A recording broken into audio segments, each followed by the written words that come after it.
Hello friends, welcome to my group success edge. मैं मोहित सिंह आपके साथ आज कंज्यूमर प्रोटेक्शन एक्ट 2019 पे ये वीडियो बनाया हूँ। और चलिए लेट्स बिगिन द वीडियो। देखिए, पहले कुछ इंपॉर्टेंट फैक्ट्स ये कंज्यूमर प्रोटेक्शन एक्ट 2019 से रिलेटेड। पहली बात कि ये आपको 6 अगस्त 2019 को पार्लियामेंट में पास हुआ था। उसके बाद आपको ये प्रेसिडेंशियल अप्रूवल 9 अगस्त 2019 को मिला था इसे, मतलब गवर्नमेंट गैजेट में भी वो उसी दिन आया था। और इसने कंज्यूमर प्रोटेक्शन एक्ट 1986 को रिप्लेस किया है। अब हम देखते हैं इसके इम्पॉर्टेंट प्रोविज़न्स को। इधर उधर मैं बिना घुमाते हुए सीधा पॉइंट पे आता हूँ। इसके इम्पॉर्टेंट प्रोविज़न्स क्या क्या है। सबसे पहले it covers e commerce transactions.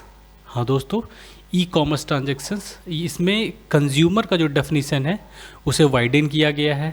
इसमें कहीं ना कहीं वैसे कंज्यूमर्स को भी जोड़ा गया है, वैसे लोगों को भी जोड़ा गया है जो ऑनलाइन मोड से आपको परचेज़ करते हैं। जैसे कि आप अमेज़ॉन से कर रहे हैं परचेज़ या फिर फ्लिपकार्ट, जिससे भी आप जो ऑनलाइन मोड से परचेज़ कर रहे हैं वो भी कंज्यूमर ही कहलाएगा। वो ये कंज्यूमर का डेफिनेशन जो है थोड़ा एनलार्ज करके इन चीज़ों को जोड़ा गया है दोस्तों।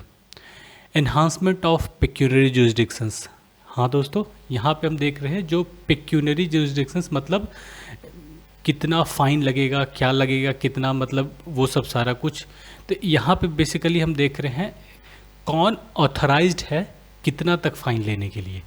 जैसे कि डिस्ट्रिक्ट फोरम, जो कि अब डिस्ट्रिक्ट कमीशन हो गया, इस जो आपको 2019 का एक्ट आया है उसमें डिस्ट्रिक्ट फोरम को डिस्ट्रिक्ट कमीशन बना दिया गया है, रीनेम किया गया है।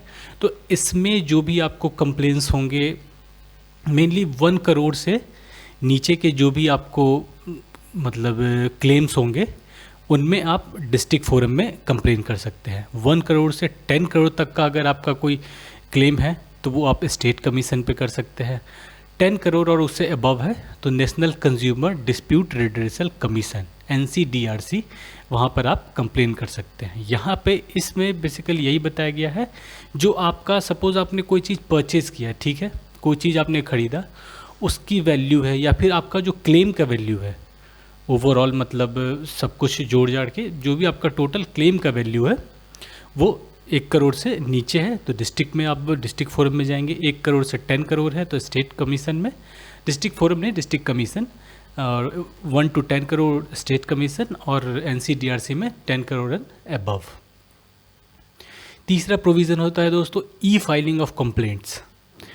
ई फाइलिंग ऑफ कंप्लेंट्स में क्या है, कंज्यूमर अब जो है वो किसी भी मोड से कंप्लेन कर सकता है। मतलब कि ज़रूरी नहीं है कि हम फिज़िकली ही वो कंप्लेन करें, मतलब कोर्ट्स वगैरह में जा कर के प्रॉपर डॉक्यूमेंटेशन के साथ और उस तरीके से वो कंप्लेन करें, वो ज़रूरी नहीं है। अब हम ई कंप्लेन भी कर सकते हैं, मतलब इलेक्ट्रॉनिकली ऑनलाइन मोड से भी अब कंप्लेन किया जा सकता है। पहले ये प्रोविज़न नहीं था, ऑनलाइन मोड वाला जो प्रोविज़न था वो पहले नहीं था, अब ये इंक्लूड किया गया है। और वो एक चीज़ और इम्पॉर्टेंट इसमें इस बार इस 2019 के एक्ट में इंक्लूड किया गया है कि अगर आप सपोज़ कहीं भी हैं, सपोज़ आपने कोई प्रोडक्ट ख़रीदा पटना में, ठीक है, और आप दिल्ली में हैं, तो आप दिल्ली से भी कंप्लेंट फाइल कर सकते। पहले क्या था, अगर आपने पटना से परचेज़ किया है तो आपको पटना आना होगा कंप्लेंट फाइल करने के लिए। अब आप जहाँ पर हैं वहीं से कंप्लेंट फाइल कर सकते हैं। फिर अगला है establishments of central consumer protection authority, CCPA। एक आपको अथॉरिटी, रेगुलेटिंग अथॉरिटी बनाया गया है। मतलब एक जो सारा कुछ है, किस तरीके से सारा काम हो रहा है कि नहीं, वो सब उसे रेगुलेट करने के लिए एक ये बॉडी बनाई गई है, एक अथॉरिटी। ये मेनली आपको ये काम क्या करेगा, तो ये सो मोटो एक्शंस, मतलब बिना किसी के कंप्लेन किए भी अगर इसे लगता है कि वो जो पर्टिकुलर एक्ट उस पर्टिकुलर सेलर के द्वारा किया जा रहा है वो गलत है, तो उसमें ये सो मोटो कॉग्निजेंस लेकर के एक्शन ले सकता है। रिकॉल प्रोडक्ट्स अगर अप टू द मार्क नहीं हुए, कुछ उसमें प्रॉब्लम्स वगैरह परसिस्ट हो रहे हैं, तो उसे रिकॉल भी कर सकता है, मतलब कम्प्लीटली मार्केट से उसे आउट करने की बात भी कह सकता है। कैंसल लाइसेंसेस, अगर कोई सेलर उस तरीके के एक्टिविटीज़ में आपको मैल प्रैक्टिसेस में इन्वॉल्व है रेगुलरली, तो वहाँ पर ये लाइसेंस भी कैंसिल किया जा सकता है। फिर आपको है call for reimbursement of price of goods.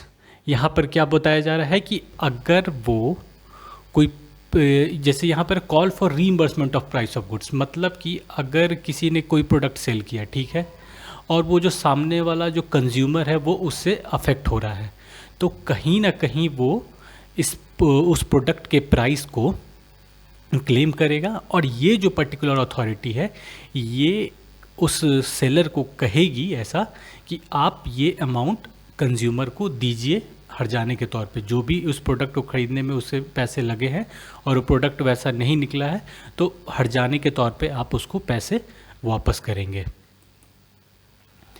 फिर हम देख रहे हैं product liability and penal consequences.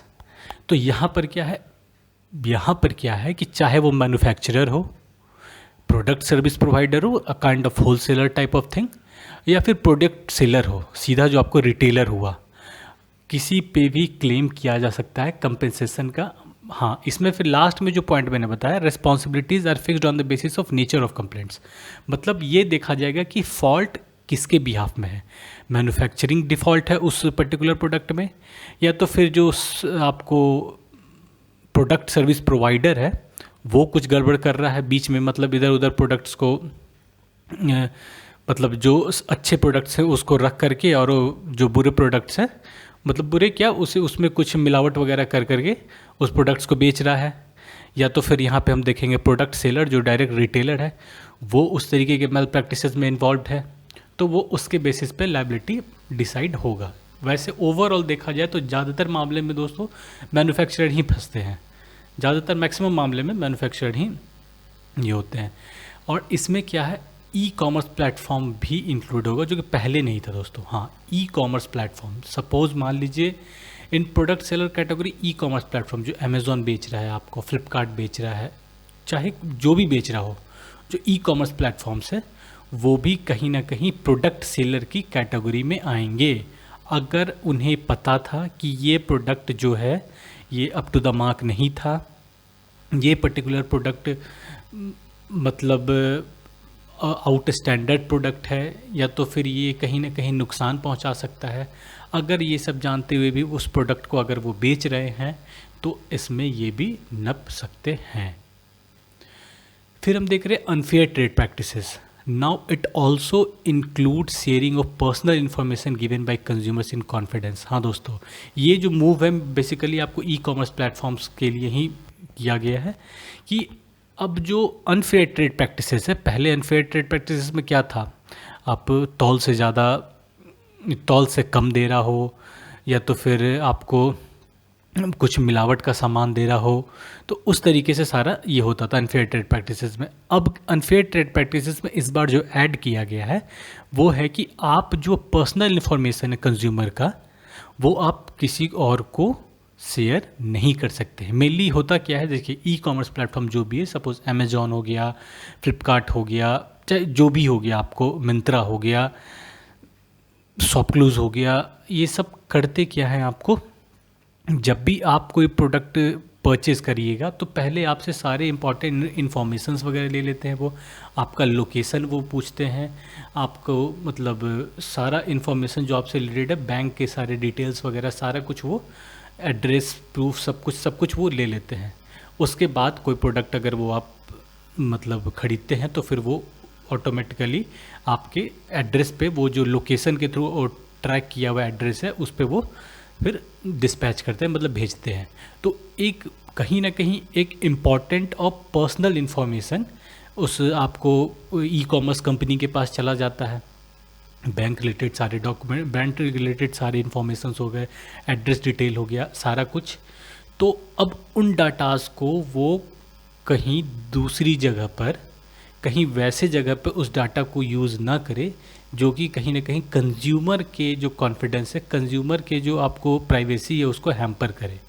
देखिए यही अभी आपको आरोप लगा था टिकटॉक पे, या तो फिर वहाँ की जो भी आपको कंपनीज थी, ये TikTok, I think club factory भी क्या थी, आपको सामान वगैरह ही बेचती थी। वो आपसे सपोज सारा इन्फॉर्मेशन ले ले और वो सारा इन्फॉर्मेशन जो भी है उससे रिलेटेड डाटा वो अपने जाके कंट्री में वो उसे शेयर करे।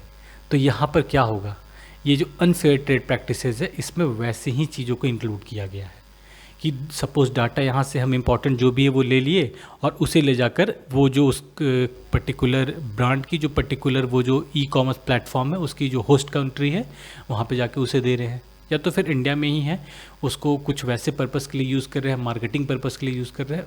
कहीं ना कहीं वहाँ पे प्राइवेसी हैम्पर हो रहा है कंज्यूमर का। फिर हो रहा है दोस्तों पेनाल्टीज़ फॉर मिसलीडिंग एडवर्टीजमेंट्स। अगर कोई मिसलीडिंग एडवर्टीजमेंट्स है कि ये 14 दिन में गोरा कर दे, या तो फिर स्पीड हाइट्स जैसे प्रोडक्ट्स हो गए जो कि आपको लंबा कर देगा, फिर मोटापा कम करने के प्रोडक्ट्स, आपको फिर लंबा करने के प्रोडक्ट्स, गोरा करने के प्रोडक्ट्स, इस तरीके के जो भी होते हैं ये मिसलीडिंग एडवर्टीजमेंट्स। कोई आपको जेनेटिकली जो आपका सेटअप है उससे आगे बढ़ कर के कोई पर्टिकुलर आपको मेडिसिन नहीं बढ़ा घटा कम कर सकती है दोस्तों। तो कहीं ना कहीं इन चीज़ों को लेकर के भी यहाँ पर ये बात कही गई। और यहाँ पर एंडोर्सर का एक आपको आता है, जैसे इसमें फ़ाइन क्या है, देखिए पेनाल्टीज़ इसमें है, तो पेनाल्टीज़ पहले तो 10 लाख से लेकर के 50 लाख तक हो सकता है। वो डिपेंड करता है नेचर ऑफ द जो आपको ये है मिसलीडिंग एडवर्टीजमेंट जो दे रहा है, या फिर जो आपका फॉल्ट है वो किस नेचर का है, ग्रीवियस है या फिर नॉर्मल है, उस पर डिपेंड करता है। तो वो फ़ाइन आपको 10 लाख से लेकर के 50 लाख तक हो सकता है। इम्प्रेजनमेंट 2 ईयर से लेकर के 5 ईयर्स तक हो सकता है। इसमें एक पॉइंट जो नोट करने लायक है, एंडोर्सर। सपोज़ इसी आप इसमें जो बगल में आपको पिक्चर दिख रही है इसमें आप देख लीजिए, ये जो आपको गर्ल है यहाँ पे ये जो इस प्रोडक्ट का एडवर्टीज़मेंट कर रही है, तो कहीं ना कहीं एंडोर्सर, अगर ये एंडोर्सर है इस आपको पूरे प्रोडक्ट की, fair and lovely kind of thing, या फिर कोई भी यामी गौतम जो फेयर एंड लवली का प्रचार करते थे, तो यहाँ पे एंडोर्सर को जोड़ा गया है। तो वो लोग भी कहीं ना कहीं आपको कल्प्रिट होंगे, क्योंकि जनरली देखा क्या जाता है कि नॉर्मली लोग वैसे प्रोडक्ट्स को तभी परचेज़ करते हैं जब उससे रिलेटेड एडवर्टीज़मेंट्स वगैरह देख लेते हैं। आपको ये न्यूज़ वगैरह में आ रहा है, न्यूज़ बता रहा हूँ मैं, एडवर्टीज़मेंट वगैरह आ रहा है, उसमें वो जो पर्टिकुलर एक्टर है, किसी का फेवरेट एक्टर है, सपोज़ मान लीजिए कि वो किसी का कोई पर्टिकुलर फेवरेट एक्टर, अब सपोज़ अमिताभ बच्चन को ही ले लीजिए। अमिताभ बच्चन अगर इस तरीके के प्रोडक्ट्स का प्रचार करने लगे तो बहुत लोग उनको देख करके आकर्षित होंगे कि नहीं अमिताभ बच्चन जी ये प्रचार कर रहे हैं तो क्यों ना हम इन्हें ले।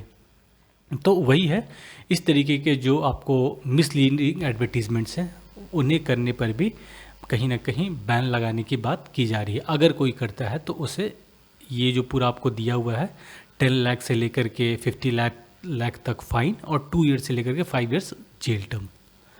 Provision for alternative dispute resolution. हाँ दोस्तों, एक मतलब out of the court settlement kind of thing है ये, मतलब कि कोर्ट के जो बर्डन है उसको ईज़ करने के लिए।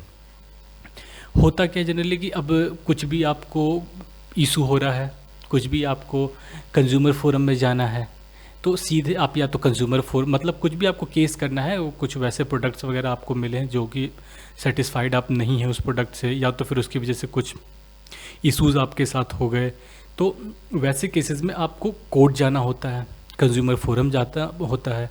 तो उन सब को जो वहाँ तक आपको जाना हो उन सब को कट शॉर्ट करके एक अल्टरनेटिव डिस्प्यूट रेजोल्यूशन मेथड लाया गया है। रेजोल्यूशन ADR इसे कहते हैं हम।